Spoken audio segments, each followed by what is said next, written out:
ერთმანეთს მხარში ვედაგით, ერთმანეთის იმედად ვიყავით. დღეს კიდე არაფერი არა მაქვს, ქუჩაში ვდგევარ. ღია ცის ქვეშ დარჩენილი 100-ზე მეტი ოჯახი წლების განმავლობაში გაჭირვებით ნაშენები ღამის გასათენებელი ოთახის ნგრევას რკინის ჭიშკრიდან უყურებს.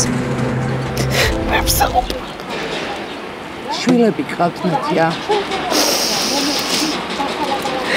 რამდენი შვილი გყავთ? 3. სოციალურად დაუცველი და დევნილი ოჯახები ერთადერთი თავშესაფრიდან ძალის გამოყენებით ცემით გამოყარეს. სიცოცხლეც არ აინტერესებთ, მაგრამ თავარია ფულის სუნი დიოდეს სადმე. ნივთები, რისი გამოდანაც მოქალაქეებმა მოასწრეს ახლა თვალჭრელიძის ქუჩაზე ყრია. ხან ერთ პაჭკაცმეთ მოვიტანი, ხან ორ პაჭკაზე ასე ვაშინებდი აკაურობას. 3 წელი აქვს ცხოვრობ. ქუჩი კიდე ისე მომისონეს ქუჩაში თუმცა არაფერი. ხალხს წასასვლელი არსად აქვს. ღამე ქუჩაში, სახლის დიდ შავ ჭიშკართან, მცირეწლოვან ბავშვებთან ერთად იმის იმედად იყვნენ, რომ ვინმეს ხელისუფლებიდან უსახლკაროდ დარჩენილების ბედი შეაწუხებდა.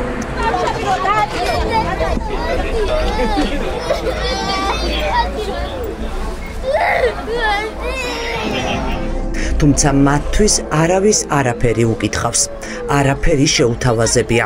ხელისუფლებამ უარი თქვა ადამიანებზე, რომლებიც სიდუხჭერის გამო ნახევრად დანგრეულ ძველ შენობებში ცხოვრებას დათანხმდნენ და ახლა ამ თავშესაფრის გარეშეც დარჩნენ. რაც კი 3 წლის განმავლობაში ნელ-ნელა შემომქონდა 1 საათში გამატარინეს ყველაფერი გარეთ.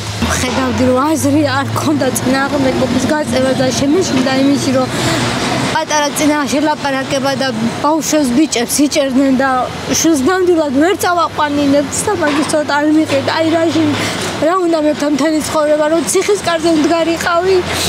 ამიტომ ჩემი ხედი დავისყე ჩალაგება ყველაფრის. ხალხი წლობით და ბალებით ნაშენებ ოთახებს, რაც ნგრევას გადაურჩა საკუთარი ხელით შლის. ზოგი იატაკის აყრას ცდილობს, ზოგი კარფანჯრის მოხსნას. თუ სახლი აღარ ექნებათ მცირე თანხად გაყიდიან, რომ დროებით პურის საყიდელი ფული მაინც ჰქონდეთ.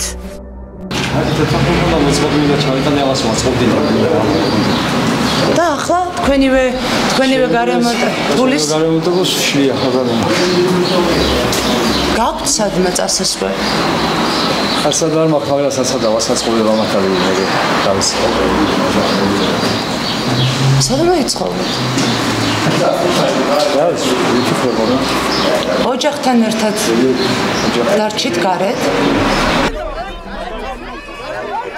ამ ორ დღეში ამ ხალხის დარბევით და მათთვის ნაჩვენების სისასტიკით გამოჩნდა, რას ნიშნავს ადამიანი ქართული ოცნებისთვის. მცირეწლოვანი ბავშვების თვალწინ მათ მშობლებს ცემდნენ და აკავებდნენ.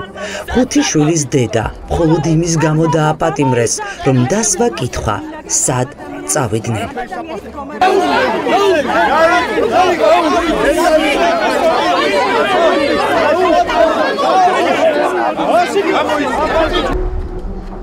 ბავშვებს, ვინც ამ აგრეგატების ქარხნის ყოფილ შენობაში წლები გაატარა, არასდროს დაავიწყდებათ დღე, როდესაც ისინი ბინებიდან გამოყარეს და მათი ოთახები მათ თვალწინ ინგრეოდა.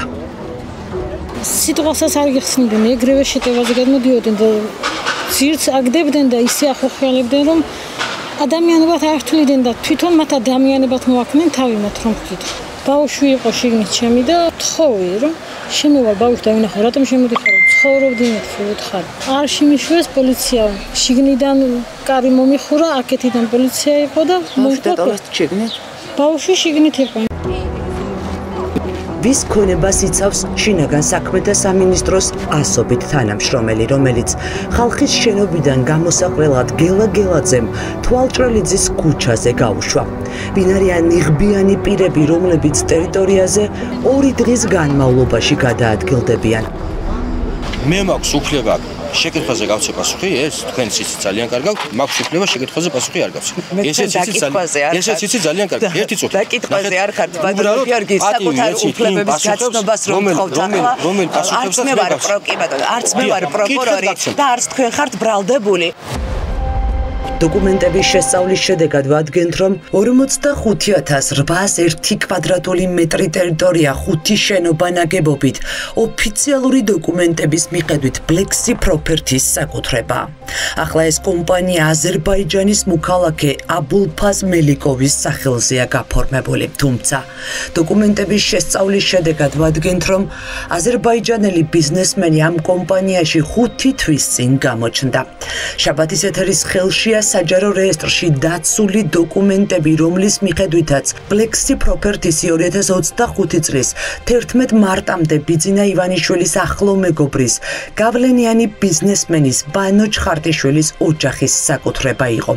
ჩხარტიშვილმა ტერიტორია, სადაც სოციალურად დაუცველი მოქალაქეები და დევნილების საცხოვრებლები იყო განთავსებული, $12 მილიონ გაყიდა. ასე წერია დოკუმენტებში. ჩვენ არ ვიცით ეს იყო რეალური რეალიზაცია თუ ქონება აზერბაიჯანელი ინვესტორის სახელზე იმის გამო გადაფორმდა, რომ ბანო ჩხარტიშვილის სახელს გამოსახლება და ადამიანის აწეუკება არ დაკავშირებოდა. მე ძალიან ფრთხილად მინდა ინტერვიუს მოცი. და ძალიან შეგატყვეთ რომ ფრთხილად. ძალიან ფრთხილად. გიდასტურებთ, ქართველი ადამიანი ჩხარტიშვილი ამ კომპანიის უკან აღარ დგას. მე როგორც მაქვს ინფორმაცია, ჩხარტიშვილი არის ეროვნებით ქართველი. ქართველი ადამიანი, მათ შორის თქვენს. ამ კომპანიის არც უკან, არც თავში, არც დამფუძნებლად და არც დირექტორად არ არის. რას აშენებს ინვესტორი? რისთვის უნდა ეს ტერიტორია გკითხეთ? ნახე, გადადიხართ, მიხვდეთ? და მაგით დავიწყე საერთოდ. ნახე, გადადიხართ. რაღაცეებს დაამატეთ. მე როგორც არის ჩემთვის ინფორმაცია მოწოდებული და როგორც მე ვფიქრობ ინფორმაციას მულტიკომპლექსური მშენებლობას აპირებს. ეს გიორგი ჩაფიძეა, კომპანია Flexi Properties წარმომადგენელი და იურისტი. ახლა ვცდილობთ მასთან გავარკვიოთ, ვისი ინტერესი დგას დიდი მშენებლობის უკან, რომელსაც სოციალურად დაუცველი მოქალაქეების საცხოვრებლების დანგრევის შემდეგ დაიწყებენ. კომპანიის იურისტთან საუბრისას ვარკვევთ, რომ სასამართლო დავა მაშინვე დაიწყო, როგორც კი ბანო ჩხარტიშვილმა კომპანია და კომპანიის საკუთრებაში არსებული ქონება გაყიდა. ჩაფიძეს ვკითხეთ, ვინ დატოვა ადამიანები ქუჩაში. როდის დაიწყო დავა და რა დრო დასჭირდა უშინდელ დღემდე ამ ყველაფრის მასში? ეს პროცედურები ნელ-ნელა ჩვენ გავიარეთ და დაგვჭირდა დაახლოებით 2 წლიდან 3 წელი. რამდენ მოქალაქეს შეხვდით და თუ შეგიძლიათ მაჩვენოთ ერთი მოქალაქე, რომელთანაც თქვენ აწარმოებდით მოლაპარაკებას გასვლის შესახებ? ნახეთ. მე როდესაც წარმოგიდგენთ დოკუმენტს ერთი წუთით. გისმენთ, რომელ დოკუმენტიც იქნება ხელის მოწერა. და ადამიანი იქნება კაპობილი. ხდებოდით ადამიანებს? მოლაპარაკებები იმართებოდა? იყო ძალიან ბევრი რაღაც ჩვენთვის გაუგებარი. ავიღოთ ორი ოჯახი. ორივეს ერთი და იგივე იდენტური ფაქტი ჰქონდა დაკავებული, ადამიანს უნდა სხვა რაღაცა მოთხოვნა აქვს, მეორე ადამიანს რადიკალურად განსხვავებული მოთხოვნა აქვს. რა უნდა გავაკეთოთ? სხვის კერძო საკუთრებაში შეჭრა დანაშაულია და კერძო საკუთრება უნდა იყოს დაცული. თუმცა ამ დროს ირთვება სწორედ სახელმწიფოს როლი. ახლა ჩნდება კითხვა, ვიდრე ხალხს ძალით გამოყრიდნენ, რა გააკეთა მთავრობამ? აწარმოა თუ არა ინვესტორებთან მოლაპარაკებები, რომ ხალხი დაეკმაყოფილებინა და სანაცვლოდ მაგალითად გაზრდიდნენ მშენებლობის კოეფიციენტს ან მისცემდნენ სხვა ბენეფიტებს. თანხა შემოუთავაზები არ გეკუთვნის და ზუსტად ასე მითხრა. არც მერიას? არავის მერია ზედმეტია. გამოგხარეს სალათა 10 საათზე დაიწყეს ნგრევა. 3 დღე ხომ მოხდეს რომ 3 დღის განმავლობაში გაწევთ რომ გაათავსებდეთ ტერიტორიო. სად არის დანაპირების სად? ეს შერჩება ამათვის ღმერთი არსებობს, შერჩება გეკითხები. ეს ხელისუფლება გამკეთებელია რამე? ძალიან ვწდებით. არანაირი გენაცვლება. კომპანიის წარმომადგენელი ამბობს, რომ ტერიტორიაზე 39 ოჯახი ცხოვრობდა და მათთან მოლაპარაკებებს აწარმოებენ. ხალხი კი ამბობს, რომ აქ ბევრად მეტი 120-მდე ოჯახი ცხოვრობს. მათი უმეტესობა სოციალურად დაუცველი და მრავალშვილიანია. ანუ გამოდის, რომ სულ ცოტა 80 ოჯახს ღია ცის ქვეშ დარჩენა ემუქრება.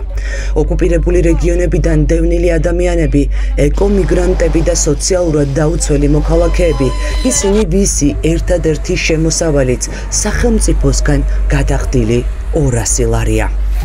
პირველი ვიყავი მარტო მე რაც ამ შენობაში შემოვედი, კაცი შვილი არის. პირველი მე შემოვედი. ხარბუქი და მაშინ ვიჯექი შეფუთული და აქაურივე აგურები რაც იყო კედლები, შუა კედლები გადანგრეული, ამ აგურებს ვარჩევდი. ისევე ამათ აქაური მასალით მაგ კედლები ამოყვანელი. ვითხოვდი, არ მინდა ქალაქი იყოს, სადმე სოფელი მიკუნჭულში იყოს, ოღონდ 1-40 კვადრატი იყოს, ჩემ შვილებთან ერთად ვიცხოვრო. ეს ჟანა თევდორაძეა, 4 შვილის მარტოხელა დედა. ქმრის გარდაცვალების შემდეგ შვილების გაზრდა მარტოს უწევს. წლები ქირით ცხოვრობდა, თუმცა სახლების დალაგებიდან მიღებული შემოსავალი ქირას და ბავშვების გამოკვებას არ ყოფნიდა. ამიტომ მიტოვებულ შენობაში შიშის მიუხედავად საცხოვრებლად გადავიდა და მშენებლობებიდან ნაჩუქარი ცემენტით კედლები საკუთარი ხელით ამოაშენა. უცნობ ნიღბიანებთან ერთად პოლიციამ სახლიდან 4 შვილით ქუჩაში გააგდო. ღამის გათენება დიდ ლილოში ახლობლის იმ ფარდულში მოუწია, რომელსაც არც კარი აქვს და არც იატაკი. თავიანთი სკამებზე ხო კარგაზიან, თავიანთი შვილები ხო კარგად არიან გამოყვებული. ქუჩაში ხო არ დგან, ხო არათო და ხო არაწვი. ხალხი ჩვენაში ვაინტერესებს. არჩევნების ხმა იმ სკამზე როზიან, მინდასვა იმ სკამზე როზიან. კიდე ღმერთის არ ვიცი ალბათ თუ რამე არსებობდა, ვინმე თუ გამოჩნდა და თუ დაგვინახავს რომ ამ მდგომარეობაში ვარ, დახმარების ხელი რომ ვინმე გამოგვიწოდოს რაღაც. იარფის იმედი არ მაქვს, მხოლოდ და მხოლოდ მოდი. სახლი თავზე დაანგრიეს ჯარისკაცსაც, რომელიც ქვეყანას 9 წელი ემსახურა. 9 წელი სამხედრო პირი იყო, იმსახურა, 4ჯერ ავღანისტანში იყო. მთელი მედლები და მთელი საბუთები მაგიდა სავსე აქვს. თავისი ნაწვალები სახსრებით აშენა რაღაც თავისი რო არ გადაეხადა ქირა. ახლა მოდიხართ, ტრაქტორიც უნდა მოიყვანოთ, უნდა დაუნგრიოთ, ღამე ყველაფერი გამოუყარეთ, დავშვას, თავი რომ მოიკლას ან რამე ვინ აგებს პასუხს. არის ეს სამართალი, აბა ჩაიხედეთ გულში. საკუთარი ნივთების გამოტანა ვერ მოასწრო მარიამმა. როცა აღსრულების ეროვნული სააგენტოს პოლიცია ხალხის შენობიდან გამოსასახლებლად მივიდა, ლაგოდეხში ფერმაში მუშაობდა.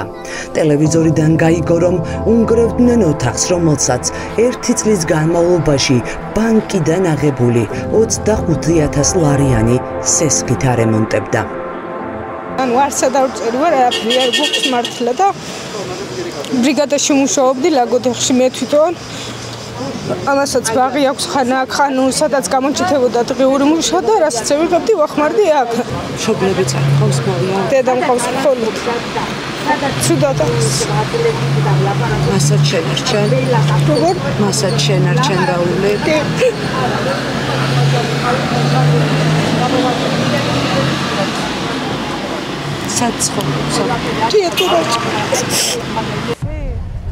ახლა ხალხისგან დაცლილ შენობებს სპეცტექნიკით ნელ-ნელა ანგრევენ. ტერიტორიას შავნიღბიანი უცნობი პირები აკონტროლებენ. ვინ არიან და საიდან მოიყვანეს ადამიანები, რომლებიც ხალხს ჯერ ფიზიკურად გაუსწორდნენ და ახლა საკუთარი ნივთების გამოსატანად არ უშვებენ, უცნობია. ყველაფერი გამოხდა. ასოხისმგებლობას იღებთ? რასთან დაკავშირებით? ვის იდენტიფიცირებასაც ვერც ის მოქალაქეები ახდენენ. ადამიან დაცვის სამსახურის თითოეული ბიჭი თავის ჯანმრთელობის საფასურად, თავისი ჯანმრთელობის საფასურად, თავისი ჯანმრთელობის ფასად უხდება იმ ადამიანების გამკლავება, რომელი ადამიანებიც არიან საკმაოდ აგრესიული. შავ ტანსაცმელში ჩაცმული მამაკაცების იდენტიფიცირება შეუძლებელია. ისინი ვინაობას მალავენ. კომპანია Plexis იურისტი ამბობს, რომ დაცვის სამსახური დაიქირავა, რომელი საიდუმლოა. ყველაფერი მოქალაქე და უძრავი და მოძრავი ქონებაც მათ კონტროლ ქვეშაა. ხალხი ამბობს, რომ უკვე დაკარგა ფული და ნივთები. საიდან გავიტანეთ არ შეგვიშვით. მე ნებისმიერი პოლიციელი მოვიდეს და თქვას 48 საათია თუ ფეხი დამიდია. ვინც გარეთ დავრჩით, შიგნით არ შეგვიშვეს, ვინც შიგნით იყო აყურყუტეს მზეზე და არ მიუშვეს თავიანთი და როგორ გაიტანეს კაცო ხალხ რკინის ლარიანებს და 2 ლარიანებს ვაგროვებდი 40 ლარი მქონდა იმ დღეს დავთვალე ზუსტად და ბავშვისთვის ელექტრომანქანის ყიდვისთვის ვაგროვებდიო და შევიდა არ დავ შავნიხბიანები პოლიციის თანამშრომლებთან ერთად კოორდინაციით მუშაობენ. ამიტომ ადგილზე მობილიზებულ შინაგან საქმეთა სამინისტროს თანამშრომლებს ვკითხეთ. დაინტერესდნენ თუ არა ვინ არიან შავ მაისურებსა და შავნიხბებში გამოწყობილი აგრესიული ადამიანები, რომლებიც შიდა პერიმეტრს სრულად აკონტროლებენ. ვინ არიან ეს პირები? გელაძემ გამოუშვა ნიღბიანი პირები აქ? ჩვენ ვიცავთ გარე პერიმეტრს. შიდა პერიმეტრზე ვინ არიან ნიღბიანი პირები? ნახეთ, შინაგან საქმეთა სამინისტროს თანამშრომლები შიდა პერიმეტრზე არ არის. თავჭრელიძის ქუჩის მცხოვრებლების თავსგადამხდარი ისტორია მაგალითია იმის, როგორ ექცევა ხელისუფლება ხალხს, რომელსაც არსად წასასვლელი არ აქვს. ჩემი მერი არ ყოფილა. მე რადგან რეგიონში ვარ დაფიქსირებული. ის თუ ჩემი მერი არ არის, საწავიდე ვერ ავხვდები, ვის მიმართო ვერ ავხვდები. მე ჩემთვის არ შემოუთავაზებიათ. იყო საუბარი რომ 300 ლარს აფინანსებდა რაღაც 2-3 თვით. ის 300 ლარით რას იქირავებენ და სად შეიძლება რომ 300 ლარად რამე იქირავო ადამიანმა რომ შეხვიდე და იცხოვო. მშობლებს არასრულწლოვან შვილებთან ერთად სახლებიდან გამოტანილ ავიჯზე ღია ცის ქვეშ ძინავთ. მაგიდა და სკამები ბლოკებისგან აშენებულ გადაუხურავ მცირე ზომის ოთახში დადგეს. სადილობა რომ შეძლონ, ამბობენ რომ ახლა მხოლოდ ღმერთის და ერთმანეთის იმედად არიან.